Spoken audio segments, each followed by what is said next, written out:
और दुर्ग विधानसभा पूरा कांग्रेसमय है। इन्होंने क्या षड्यंत्र किया, क्या किया, ये आज भी लोगों की समझ में परे है। लोग इस बात को कह रहे हैं कि हमने कांग्रेस को वोट दिया, लेकिन गया कहाँ।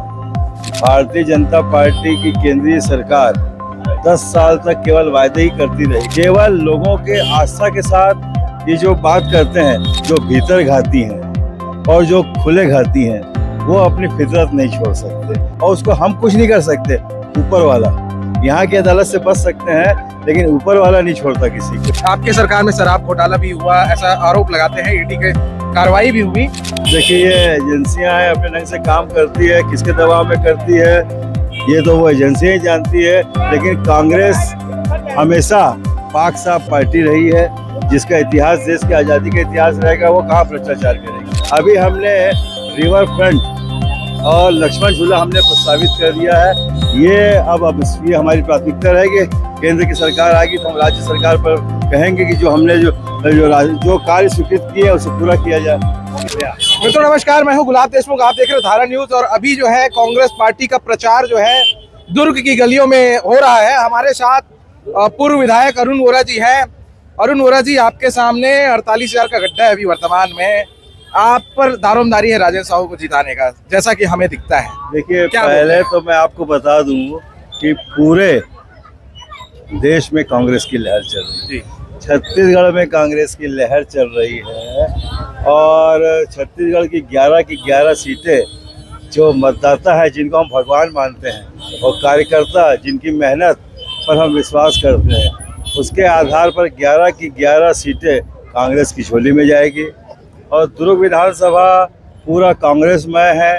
भारतीय जनता पार्टी के समय आप देखोगे पूरे प्रदेश में सरकार चली गई कांग्रेस पार्टी की। इन्होंने क्या षड्यंत्र किया, क्या किया, ये आज भी लोगों की समझ में परे है। दुर्ग में हम भारी मतों से जीतेंगे। लोग इस बात को कह रहे हैं कि हमने कांग्रेस को वोट दिया, लेकिन गया कहाँ, ये प्रश्न चिन्ह लगा दिए मतदाताओं ने।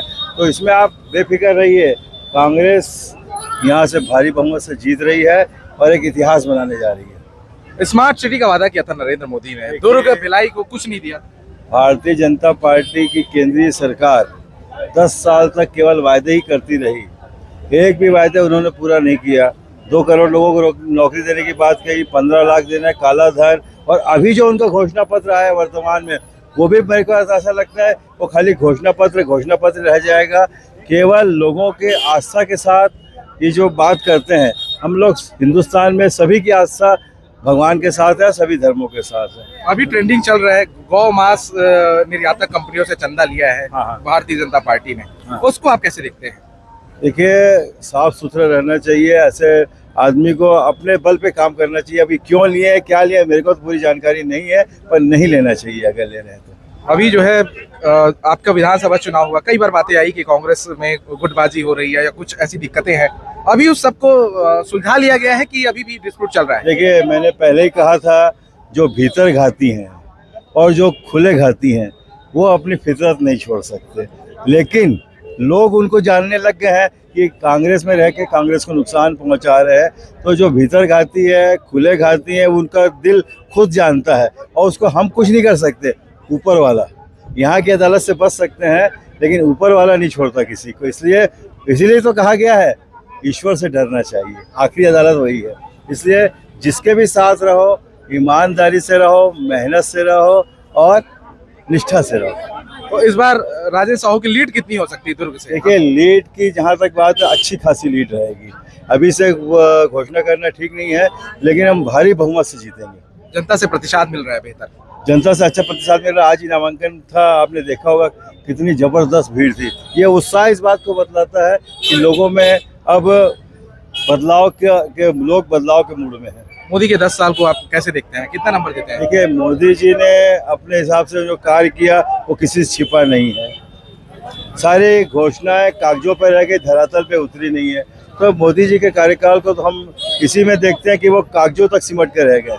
आपके सरकार में शराब घोटाला भी हुआ, ऐसा आरोप लगाते हैं। ईडी के कार्रवाई भी हुई, लोग बरी भी कर दिए गए सुप्रीम कोर्ट से। इसको आप किस तरीके से देखते हैं? देखिए, ये एजेंसियां हैं, अपने ढंग से काम करती है, किसके दबाव में करती है ये तो वो एजेंसियां ही जानती है। लेकिन कांग्रेस हमेशा पाक साफ पार्टी रही है, जिसका इतिहास देश की आज़ादी का इतिहास रहेगा, वो कहाँ भ्रष्टाचार करेगी। अब आप ही बताइए ना। जी, दुर्ग की प्राथमिकता है, फिर भी अभी लोकसभा देखिए, सांसद दुर्ग में हमने बहुत सारे काम करवाए हैं, लगभग 400 से 500 करोड़ के काम आप देख रहे होंगे। सड़कें, ठगड़ा बांध, 2 अंडर ब्रिज, एक ये ठगड़ा बांध का ओवर ब्रिज, अभी हमने रिवर फ्रंट और लक्ष्मण झूला हमने प्रस्तावित कर दिया है। ये हमारी प्राथमिकता रहेगी। केंद्र की सरकार आएगी तो हम राज्य सरकार पर कहेंगे कि जो हमने जो कार्य स्वीकृत किए हैं उसे पूरा किया जाए। धन्यवाद। तो ये तो थे अरुण वोरा, पूर्व विधायक दुर्ग शहर के। ये राजेंद्र साहू के प्रचार में भिड़ गए हैं और वो कह रहे हैं कि अब जो है वो जो खुले घाती भीतर घाती वाली बात भी उन्होंने कही है। कहीं ना कहीं अभी जो है कांग्रेस मजबूत होने की स्थिति में है, दुर्ग शहर में दिख रही है। जिस तरीके से एकजुटता दिख रही है राजेंद्र साहू जी के प्रत्याशी होने पर, ये निश्चित रूप से कांग्रेस के लिए अच्छी खबर है। मैं गुलाब देशमुख, आप देख रहे थे धारा न्यूज।